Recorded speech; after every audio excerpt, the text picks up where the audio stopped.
I never thought I'd be the guy sitting here, writing about how my wife, Lisa, cheated on me. We've been together for almost 10 years, and I genuinely thought we had a good thing going. Sure, we had our fights, nothing crazy, just the usual bickering about money, chores, who was supposed to pick up the kids, that kind of stuff. But overall, I believed we were solid, stable. Then life threw me a curveball I never saw coming. It started about 6 months ago. I was diagnosed with stage 3 lymphoma cancer, yeah. The kind that keeps you lying in a hospital bed, hooked up to IV drips, feeling like someone slowly crushing your insides. I remember the day I found out. It hit me like a freight train and I was terrified. The doctors were basically preparing me for a long fight, and Lisa, my wife, was right there with me. She was all over the place, crying, holding my hand, trying to be supportive. But things changed shortly after. She started spending more time out of the house, claiming she was working late or visiting friends. At first, I didn't think much of it.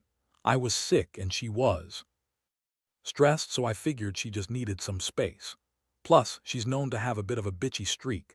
She can be cold and dismissive when she's annoyed, which she always blamed on my health. Said I was taking too much of her attention, that she needed to breathe. I tried to understand, but I noticed she was hiding her phone a lot more, sneaking texts after I went asleep, and she became suspiciously defensive whenever I asked her who she was talking to. I tried to brush it off. I was too sick, too exhausted to fight about every little thing. But then one night I caught her red-handed. I'd left my phone charging on the nightstand and I saw a notification pop up. It was a message from some guy named Kevin, an oncologist, I later found out, telling her how beautiful she looked that day. That was weird because I'd never seen her mention a doctor or any kind of romantic interest.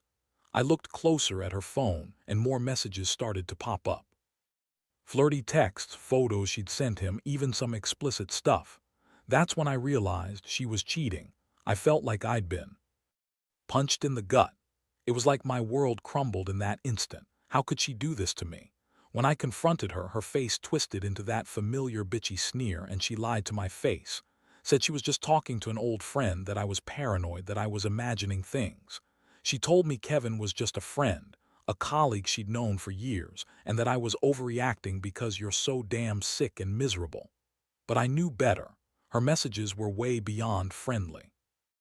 They were intimate, suggestive, downright disgusting. She was cheating on me with my own oncologist. That was the moment everything changed.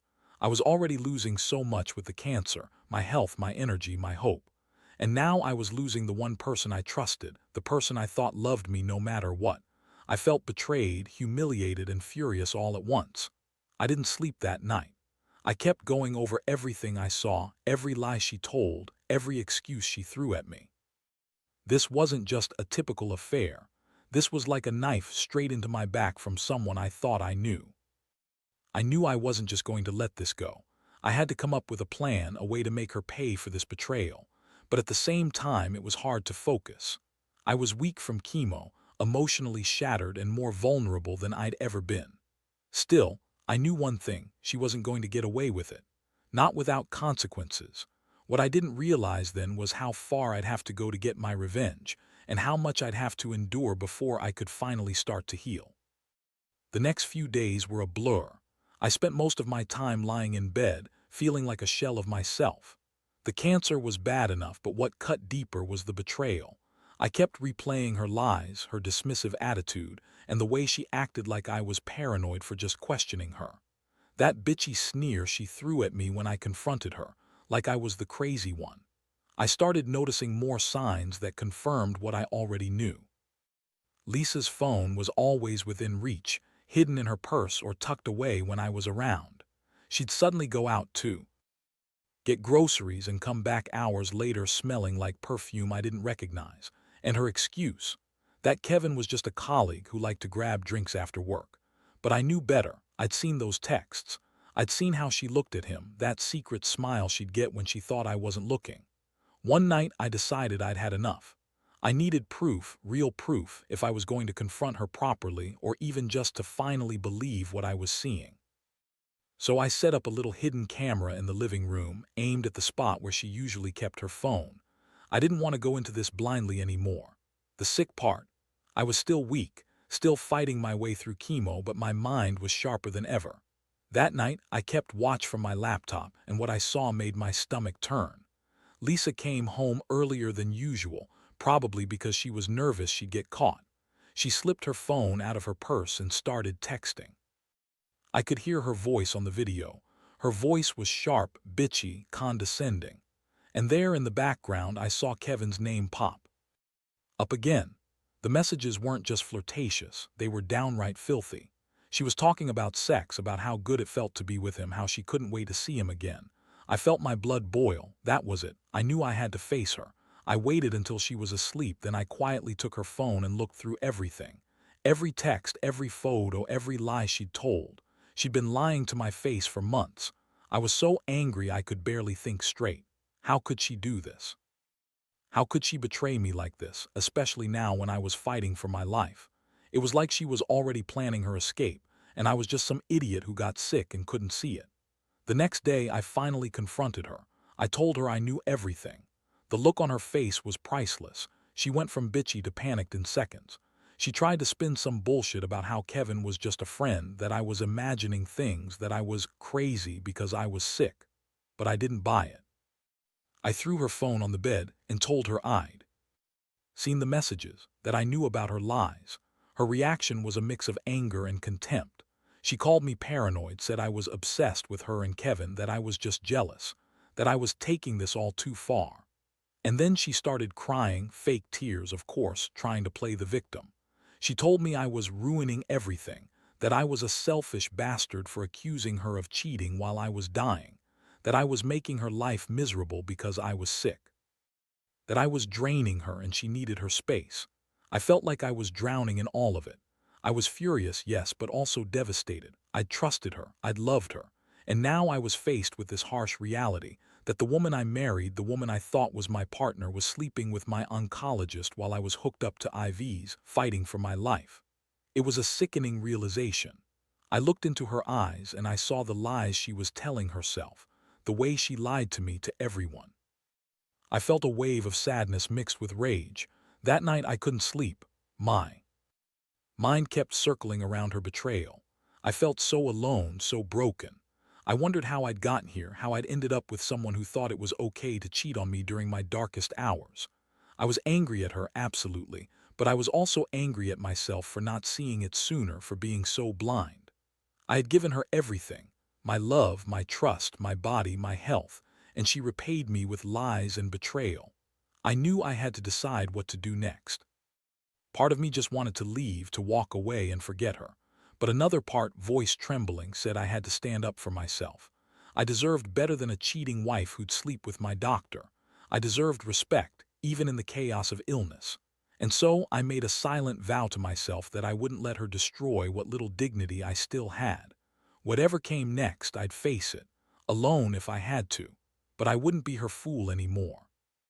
Over the next few days, I kept myself busy trying to process everything. But honestly, there wasn't much space for clarity. Every time I closed my eyes, I saw her face, her sneer, her lies. I was angry, hurt, confused, and mostly just exhausted. The cancer was still there, gnawing away at me physically, but this emotional wound, that felt worse. It was like I was bleeding inside and couldn't do anything to stop it. I knew I had to plan my next move carefully. I couldn't just blow up and accuse her again, not without concrete evidence. I'd already seen her messages, but I needed more. I decided to dig deeper. I set up a second camera, this time aimed at her phone whenever she was out of the house. I didn't want to be a stalker, but I was desperate for answers. The idea of her sneaking around behind my back made my stomach turn. The first night I monitored her from my laptop, I got a shock. She wasn't just texting Kevin, she was actively meeting him. I watched her leave the house, get into his car, and drive to some dingy parking lot near the hospital. They stayed there for a long while, more than enough time for whatever they were doing. I felt this surge of helpless rage.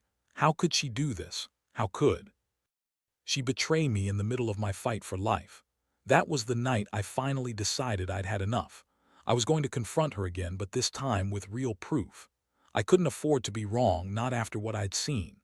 I spent the next day compiling all the evidence, screenshots of the messages, videos of her meeting him, recordings of her lying about Kevin being just a friend. I was determined to get her to crack, to hear her say it herself. I wanted her to admit she was cheating, and I wanted her to know I wasn't going to let her get away with it. Late that evening, I called her into the living room. She looked annoyed, like I was bothering her. She was already wearing that bitchy smirk, the one that made me want to punch her. I slapped her phone down on the table and pressed play on my laptop. I told her I had proof, more than she'd ever want to see. I showed her the videos of her sneaking out at night, the texts about sex, about how much she was cheating on me. Her face twisted into a mix of anger and panic. She started to lie, of course. Said Kevin was just a client, that she was helping him with some medical paperwork, that I was crazy for even thinking she'd cheat during my chemo. Her voice dripped with disdain as she called me paranoid, sick, and pathetic. She told me I was making her life miserable, that I was the one who'd ruined everything, not her. She said I was selfish for expecting loyalty when I was just lying here, weak and dying. I stared at her, feeling a cold rage build inside. How dare she?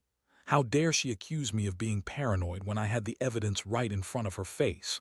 I told her she was a liar, that I knew she was sleeping with Kevin and that I'd never trust her again. Her reaction? She scoffed, rolled her eyes, then looked away like I was nothing. That's when I lost it. I told her I was done. Done with the lies, the cheating, done with her pretending to care. I said I'd file for divorce, that I didn't want her near me or the kids anymore. I told her she was a terrible person and that I'd make sure everyone knew what she'd done. Her eyes flashed with anger. She shouted back that I was a jealous, sick bastard, that I was just using my illness as an excuse for my insecurities. She spat that I'd never find someone who'd put up with me in my condition. I felt my fists clench. Inside, I was trembling with rage and heartbreak. I'd never thought she was capable of this level of cruelty. The woman I married, the one who pretended to love me, was nothing more than a manipulative, selfish bitch. I was sick, yes, but even sick, I could see her for what she truly was. It was like my world was shattering piece by piece, and I couldn't do anything to hold it together. After that confrontation, she stormed out of the house. I stayed there, staring at her abandoned purse and her phone still on the table. All I could think about was how she'd lied, how she'd cheated, and how this was probably just the beginning of some long, ugly battle. I knew I had to protect myself, and I knew I had to prepare for whatever she might do next. I was exhausted physically and emotionally, but I also felt a strange sense of clarity. I was done being the fool she thought I was. I'd face whatever came next, even if it broke me further, because at this point I had nothing left to lose. The days that followed were like walking through a nightmare I couldn't wake up from. I was physically drained, chemo took everything I had, but emotionally I was on fire. I knew she wouldn't just roll over and admit she was wrong. No, Lisa was the type to fight back with everything she had, even if she had to lie her way out of it. And I was prepared for that. I had my evidence, my resolve, and more importantly, a plan. I spent hours researching how to handle a cheating spouse, how to protect myself legally and emotionally. I reached out to a lawyer I found online, explained everything, and got some advice. The lawyer told me I had grounds for divorce for infidelity, but I'd need proof, solid proof. That meant I had to gather even more evidence, hidden recordings, maybe even a private investigator if I could afford it. But I was already doing enough on my own, tracking her movements, saving every message, every photo she sent Kevin. I was building a case in my mind, preparing for a showdown. Meanwhile, Lisa started to change her tactics. She was furious, I could tell. She became more manipulative, more bitchy, trying to gaslight me into thinking I was crazy. She'd call me paranoid, accuse me of going overboard, and say I was just desperate because I was sick. She told me I was ruining her life, that I was the one who'd broken our marriage, but I saw through her. I knew she was just trying to save herself, pretending innocence, throwing blame. It was clear she was starting to panic, and that made her even more dangerous. One evening, I caught her trying to delete some messages from her phone. I happened to check her device while she was in the shower. There I saw messages she didn't think I'd see, really explicit stuff, discussing plans to meet Kevin again, talking about their sexcapades as if I wasn't even in the picture. That was the final straw. I took screenshots of everything, knowing I had enough to take her to court. If needed, her lies, her manipulations, they all added up to a pattern of betrayal I couldn't ignore anymore. That night I decided to confront her again. I called her into the living room and I laid out all the evidence I had accumulated. Her face was furious. She denied everything, of course. Said I was stalking her, that I was mentally unstable, that I was just jealous because she was more attractive than me. She spat out that Kevin was just a colleague, that I was imagining things. I told her I wasn't going to listen to her lies anymore, that I knew about the meetings, the sex, the entire affair. I told her I was filing for divorce and that she should prepare herself for the fallout. Her reaction was instantly hostile. She told me I had no right, that I was a terrible husband for accusing her of cheating while I was sick, that I was just jealous, and that she deserved better than a dying man who was losing his mind. Her voice was dripping with contempt and her eyes sparkled with rage. I felt my blood boil. How dare she? How dare she twist everything around and make me the villain? I was the one who was sick, dying, and betrayed. She was the one who had lied, cheated, and manipulated. In that moment, I realized I couldn't trust her anymore. Everything we built, everything we shared was a lie. She wasn't the woman I thought she was. She was a selfish, bitchy narcissist who played me for a fool during my hardest times. I felt a strange mix of relief and despair. Relief because I finally knew the truth, and despair because I was losing the person I once loved, maybe even the family I tried to protect. I told her to pack her bags. I wasn't letting her stay another second under my roof. I didn't want her near me or the kids, at least not until I figured out what to do. She yelled, cursed, called me everything in the book, but I stayed firm. I knew that if I didn't stand my ground now, I'd lose what little dignity I still had. I watched her storm out of the house, slamming the door behind her, and I sat there alone, feeling more broken than ever but also strangely relieved that I finally knew the truth, that I'd uncovered the deception, even if it was at my own expense. I promised myself that from this moment on, I'd do whatever it took to rebuild, to heal, and to move on, even if it meant starting from nothing. The first few days after she left felt like they stretched into eternity. I was exhausted, physically from the chemo, emotionally from the betrayal, and mentally from trying to piece everything together. My mind kept circling back to that image of her walking out, her face twisted with anger, her voice screaming that I was just jealous, like I was the crazy one. But I knew the truth now. I had all the evidence and I wasn't going to let her manipulate her way out of this one. During those quiet, lonely days, I started to think about what I really wanted. Part of me wanted to fight, to take her to court, to expose her to everyone I knew. Another part just wanted to cut ties completely. Honestly, I was so fed up with the whole mess that I leaned toward ending it all.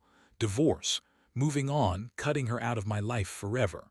I knew I couldn't stay and pretend everything was okay. Not after what I had seen, what I had uncovered. But even in my worst moments, a tiny voice inside kept telling me to be careful. I was still sick. The chemo had drained my strength, and I knew I couldn't afford to go full scorched earth without a plan. I reached out to a lawyer again and got some legal advice about how to proceed. They told me to document everything, keep evidence, and prepare for a possible court battle. I started to organize all the messages, recordings, and videos I'd saved. It was a small victory, a sense that I was finally taking control of the situation, even if I felt like I was falling apart inside. One night, I decided I needed to see her again, not to beg or plead, but to get some closure. I reached out to her, asking her to come over. She hesitated at first, then agreed, probably thinking she could manipulate me one last time.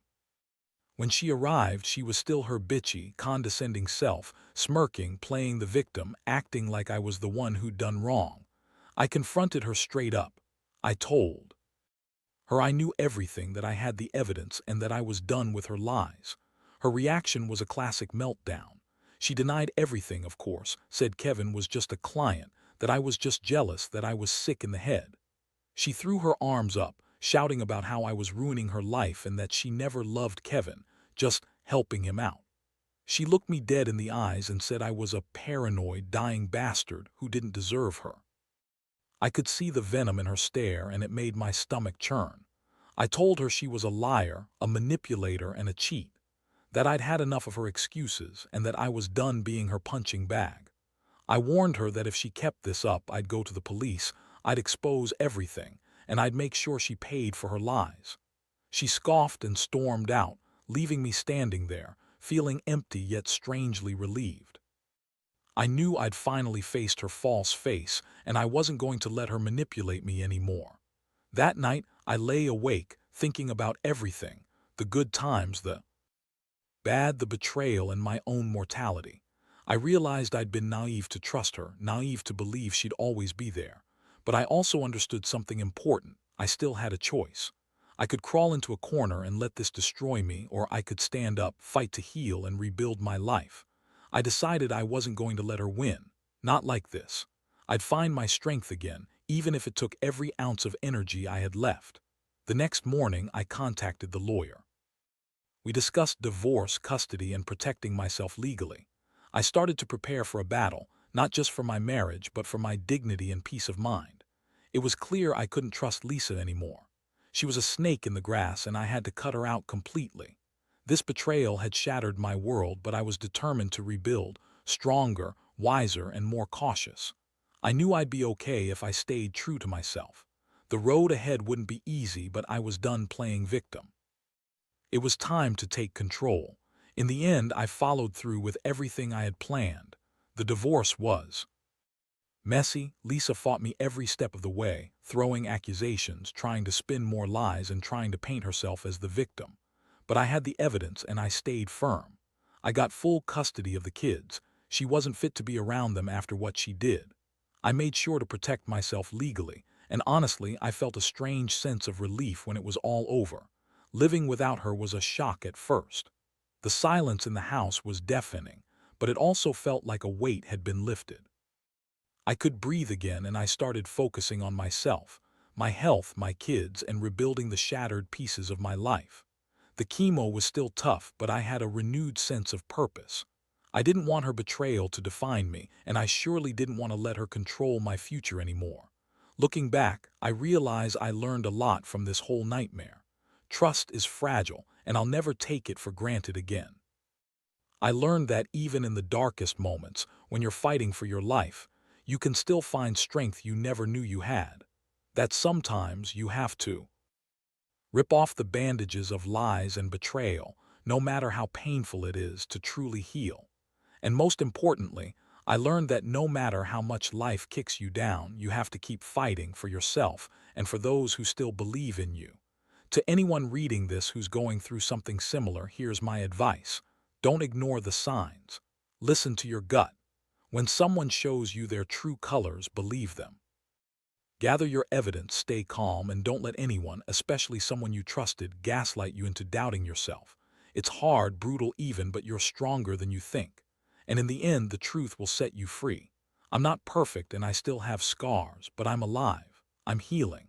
And I'm finally learning to trust again, not in her, but in myself. That's the biggest lesson I take away from all this. No matter how sick or broken you feel, you can find a way to move forward. And sometimes, that's the greatest act of revenge of all.